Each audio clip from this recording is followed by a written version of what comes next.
Hello and welcome to this week's bonus episode of Planet Critical, the podcast for a world in crisis. My name is Rachel Donald. I'm an independent climate corruption journalist exposing industry greenwashing and the political and financial corruption driving the climate crisis around the world. And also, of course, producing this podcast, which is all about investigating the big picture as to why the world is in crisis and what to do about it. This week, I spoke with Tom Prue and Susan Clark about deliberative democracies, i.e., how to get people engaged in local governance and how they are far more effective ways of organizing democracies than having these top-down approaches at a national level, essentially. The research that they have is astounding, how engaged people get in their communities, how effective they are at making decisions together, how this kind of debate encourages depolarization of certain topics.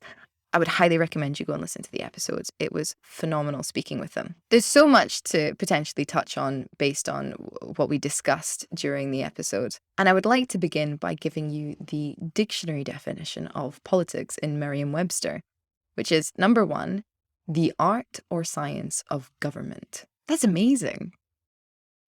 I love it. This is a definition that I go back to repeatedly over the years. The art or science of government. What I love so much about the use of the word art there is art is about creating connections and relationships between people, between things, between concepts.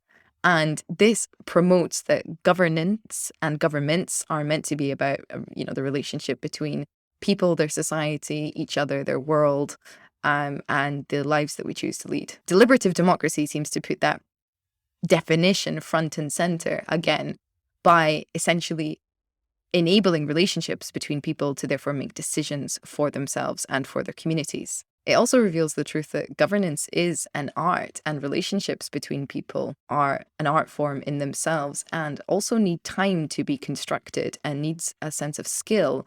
And I assume that skill will get better over time. We cannot fall into the trap of thinking that relationships between people and making decisions should be easy. In fact, they are so complicated that it does make one wonder about the effectiveness of these top-down national structures that put so much power and so much information in the hands of so few that clearly do not have the ability to adequately synthesize that information and also make decisions from people that they have no relationship to. Now, I'm not saying that our political structure should fracture into little local governments.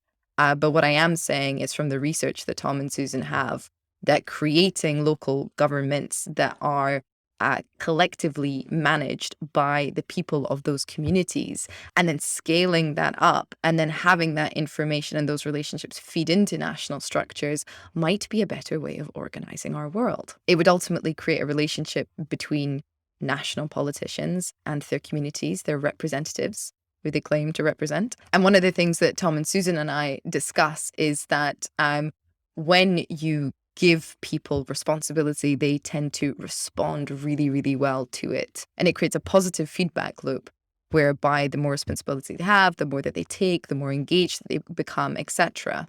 And I said that I thought it would turn on everybody's inherent journalism gene and ensure the public hold politicians accountable because they feel more responsibility themselves and then project that onto their leaders. I think right now we're living in this very strange age where we expect politicians to be performative. We expect them not to take responsibility for their own decisions and therefore for us. And that's equally mirrored in the kind of society that we've created, whereby, our adult population is incredibly infantilized. The choices that we have for ourselves are diminishing. The lives that we could lead are becoming simpler and simpler, not in the sense of technology, for example, but the ability to choose the kind of life that you want in a late stage capitalism regime whereby access to resources is increasingly concentrated with a small few, meaning that you have to play the system in order just to survive. And I say survive, I mean survive in luxury for some, survive not in luxury for others. I mean, think of, God, the amount of children now using food banks in the United Kingdom. It's absolutely insane. But still, you are rewarded for playing a system that really does give very little back to you. It's incredibly infantilizing. It might explain why people project onto leaders as if they are the adults governing us, rather than equal members of our society who are meant to be representing our interests. It might also explain why they are incapable of making good decisions because they have come through the very same system as the rest of us. And therefore, what's exciting about a deliberative democratic process is that you are asking more people to take responsibility for themselves and for their community, and therefore teaching people how to be grown-ups and teaching them how to help one another learn to do that well, and watching that have a trickle-up effect, essentially, in the political system. Let's flip this and look at the other side and look at what could happen, what I think will happen, if we don't do that, if we don't engage people, if we don't give them back their autonomy and their responsibility, and we don't stop the increasing precarity that is driving people into, well, frankly, it's driving the middle class into the working class, isn't it? What the powerful do not seem to realize is that for precarity to be an effective mode of governance that keeps a population under heel, you need to maintain your middle class and your working class as a binary, because you need to have something that the middle class are afraid of becoming, i.e. living in poverty, and you need to have a vision or a hope for the working class to aspire to, i.e.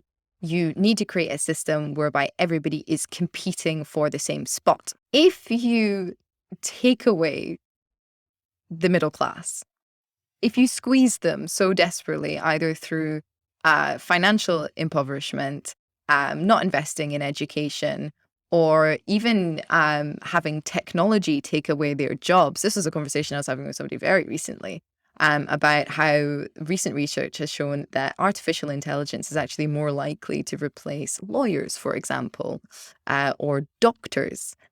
If you take options away from the middle class and you essentially force everybody into the working class, your system of precarity as a system of governance is not going to work anymore. And you are going to create a population filled with very embittered people that were sold a dream that couldn't become true and have nothing left to lose but to collectively mobilize to gain back that which they were promised. And it is more likely for that to happen if an embittered middle class is pushed down than selling a dream to a working class who see increasingly that that's just not on the table for them and they've been lied to, but have been denied such access to resources and education. We cannot put the burden of collective action purely on their shoulders. And so the great irony of resource theft, resource hoarding, financial hoarding, this godforsaken landscape of late-stage capitalism that we live in, is that the elite are going to render themselves very irrelevant if they do not maintain their middle class. And it looks increasingly likely they have no interest in maintaining their middle class. They don't even want to share their resources so much as to maintain their middle class, which is the only thing that also maintains their elite status. So in a very weird way, it's kind of hopeful, because it looks like no matter what happens, they're going to have to go unless they accumulate such resources, such power, such wealth that they can descend into full-on fascism. And interestingly enough, we are seeing right now how Jeff Bezos and Elon Musk and these self-proclaimed liberals are now diving headfirst into the Republican Party in order to protect their wares. All right, that's enough from me this week. Thank you, everybody, for tuning in. Do let me know what you think of these bonus episodes. And also, if there's somebody that you would like for me to interview on the podcast, drop a comment below and I will see your feedback. And if there's a name, I will try and get them on the show. If you're new here, do remember to subscribe and share this little episode. If you're enjoying the podcast, support the project on the Planet Critical Patreon page. Supporting Planet Critical also directly supports my climate corruption investigations. So to those of you who are part of the Planet Critical community, thank you so much. You make all of this work possible. Thank you everyone for tuning in. I hope this was valuable to you in some way, and I will see you next week.